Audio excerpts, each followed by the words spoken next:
Bine v-am găsit, dragii mei din Zodia Gemeni, oriunde v-ați afla. Bine ați venit tuturor pe canalul meu Tarot Flor de Loto. Eu sunt Nina, sunt gazda voastră și astăzi voi face o lectură specială pentru un eveniment astrologic și astronomic special. De ce spun acest lucru? Pentru că avem o super lună plină în Berbec, care va avea loc pe data de 17 octombrie și care vine cu multe lucruri interesante. Așa că înainte de a începe această lectură, v-aș ruga dacă aveți un pic de răbdare să vă explic exact cum stă treaba, în așa fel încă să înțelegeți mult mai bine și ce va urma în lectura voastră. Această superlună din 17 octombrie este supranumită și luna vânătorului. De ce? Pentru că popoarele amerindiene din America de Nord, de exemplu, aveau la dispoziție 7 zile, mai precis începând de pe data de 15 până pe data de 21, cum cade în acest an, în care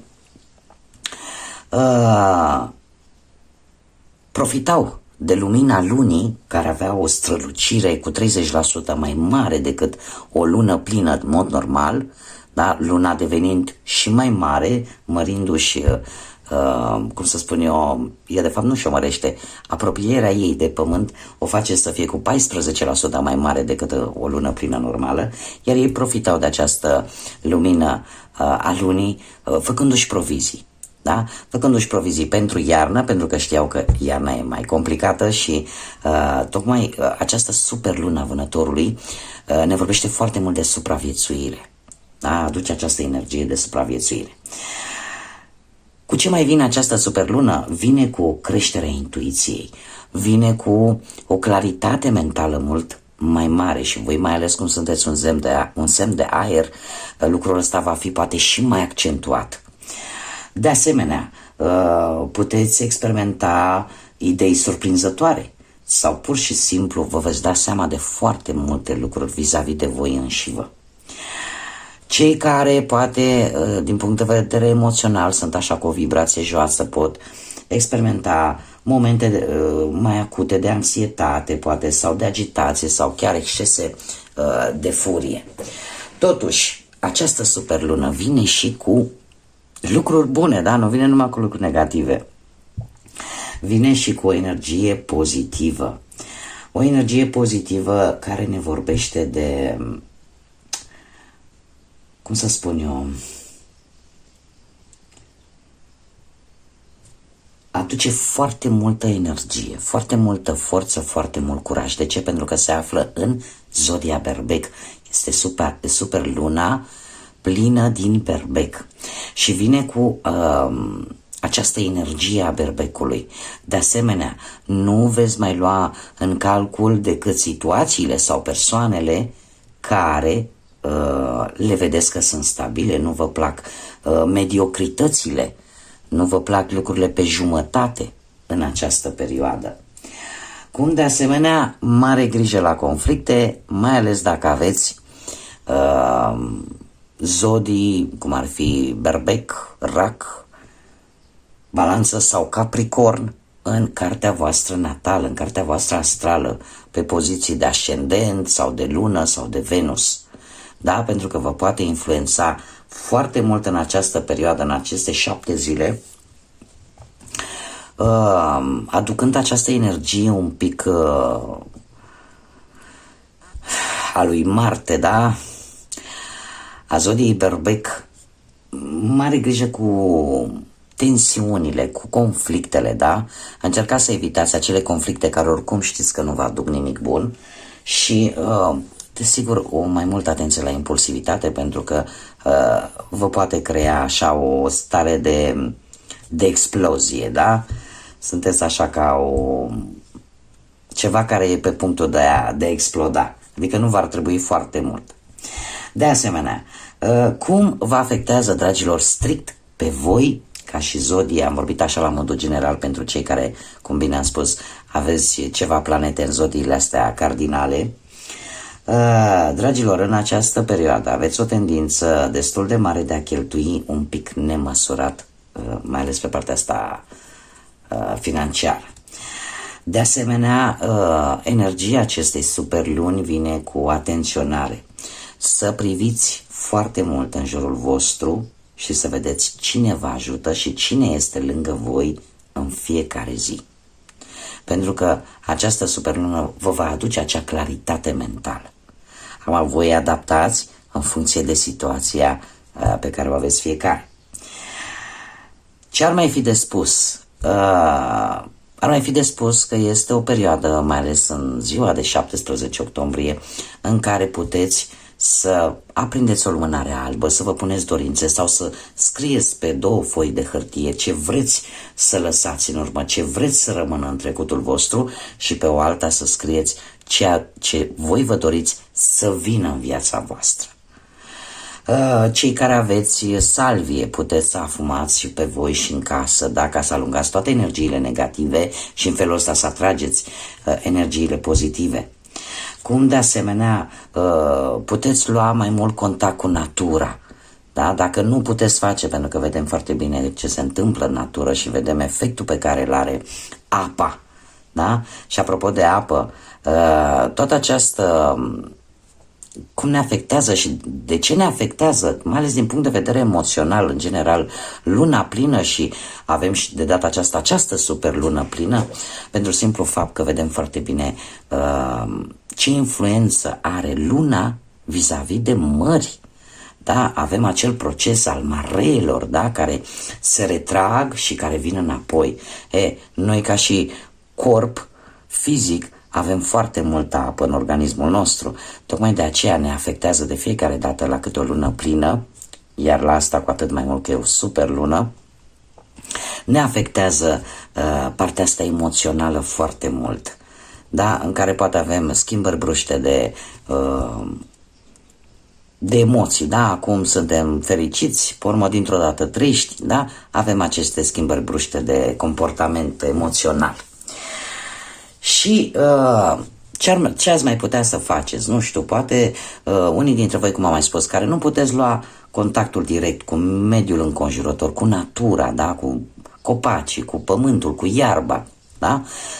Puteți face băi, da? Băi de sare marină, sare aromată, lavanda e foarte bună, da? Ca să mai calmeze spiritele și să ne relaxeze așa, să ne aducă o energie cât mai calmă și cât mai bună, cât mai pozitivă. Și de asemenea, pentru cei care știți și aveți poate aceste pietre, aceste cristale, cum ar fi ametistul, turmalina negra sau poate obsidiana, da? Este foarte bine să o aveți la voi, indiferent că este sub formă de pietricică sau sub formă de inel sau sub formă de brățărică, da, indiferent sub ce formă, ar fi bine în această perioadă să le aveți la voi. În felul ăsta sunteți protejați de energiile negative care v-ar putea afecta. Bun, dragilor, lămurite toate aceste aspecte, haideți să vedem ce ne spune acest oracol zodiacal. Azi nu voi folosi cărți de tarot și nici de Lenormand, azi pur și simplu vreau să văd ce va aduce această super lună a vânătorului din Berbec. Și haideți să vedem pentru dragii mei din Gemeni cu ce vine această super lună. Sper că nu v-am plictisit cu aceste mici detalii, dar am simțit nevoia, nu? Dar odată ce fac o lectură vis-a-vis de acest eveniment, ar trebui, nu, să și explic de ce o fac și cum voi ați putea să îmbunătățiți anumite aspecte, anumite situații din viața voastră. Bun, dragilor, se pare că într-un trecut nu foarte îndepărtat ați trecut printr-o furtună.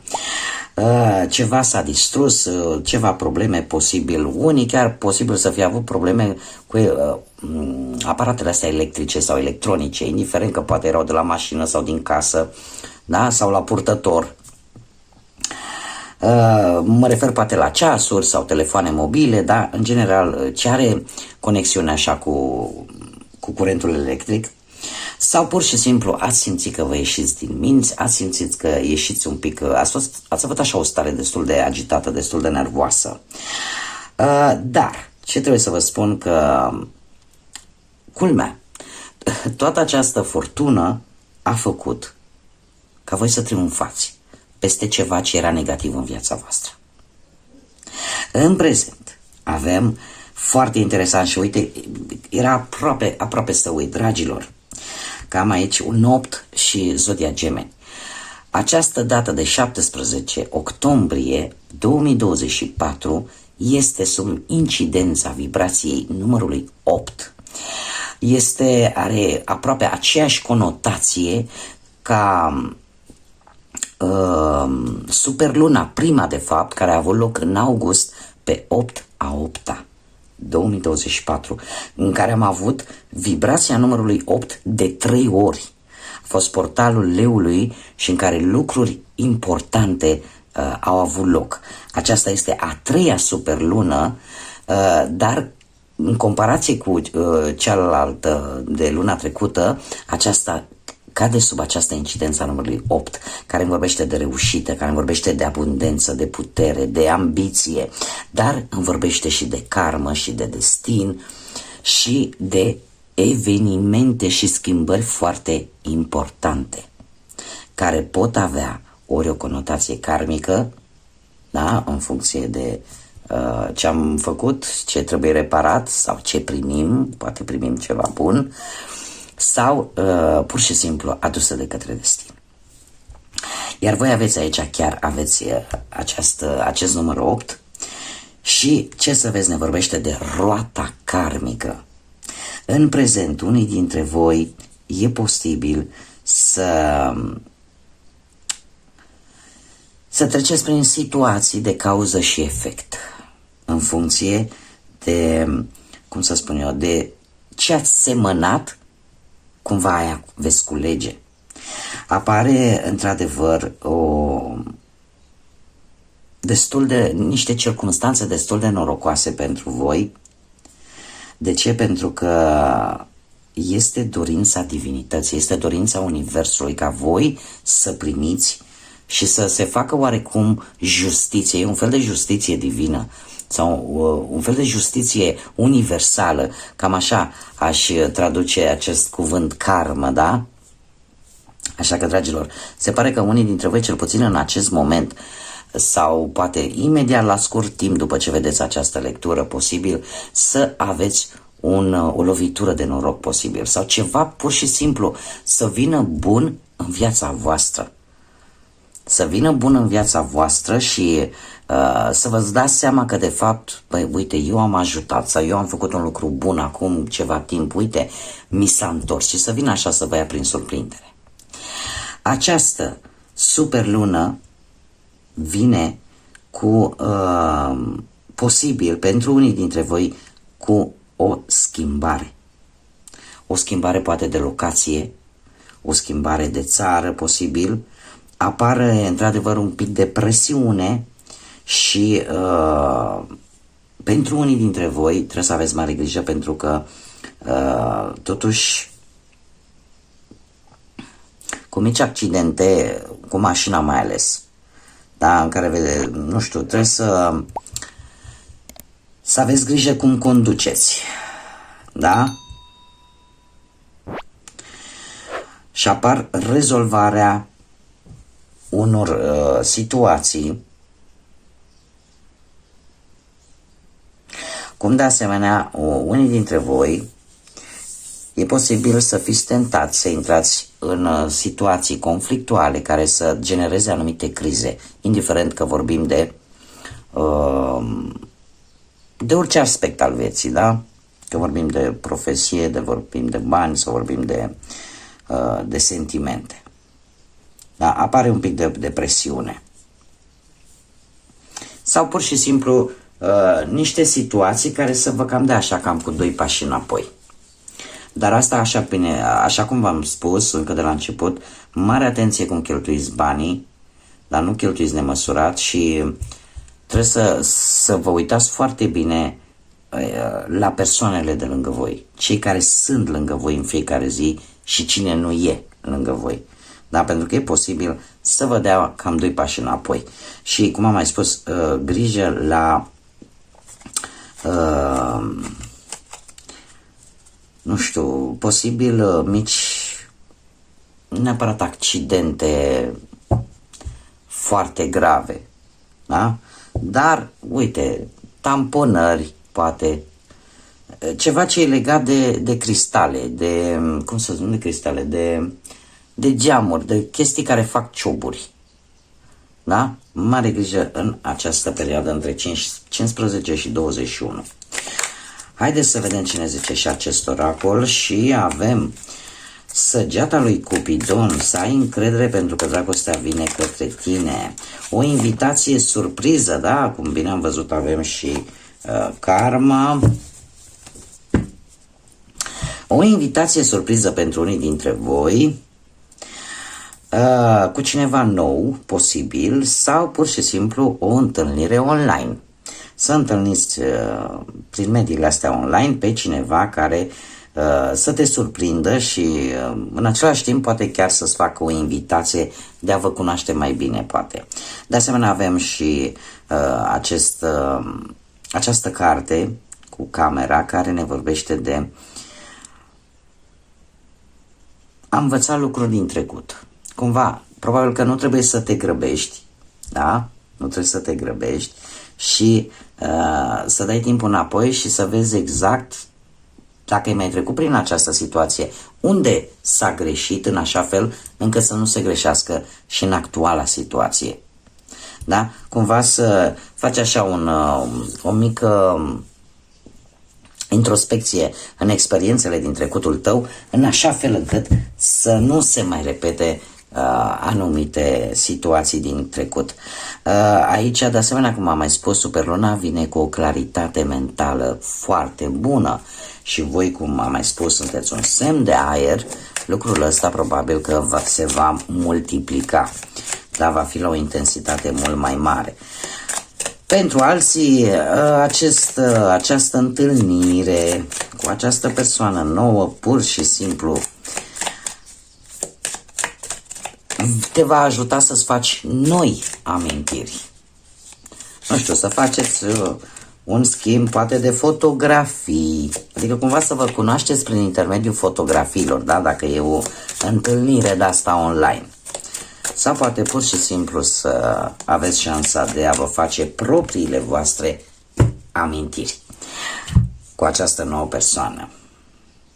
Și chiar dacă poate unii dintre voi nu sunt cu o nouă persoană, aș spune că totuși această carte, în mod special, e făcută pentru cei care sunteți în situația pe care am descris-o mai înainte, dar chiar și pentru cei care poate sunteți cu cineva, nu știu, sunteți mai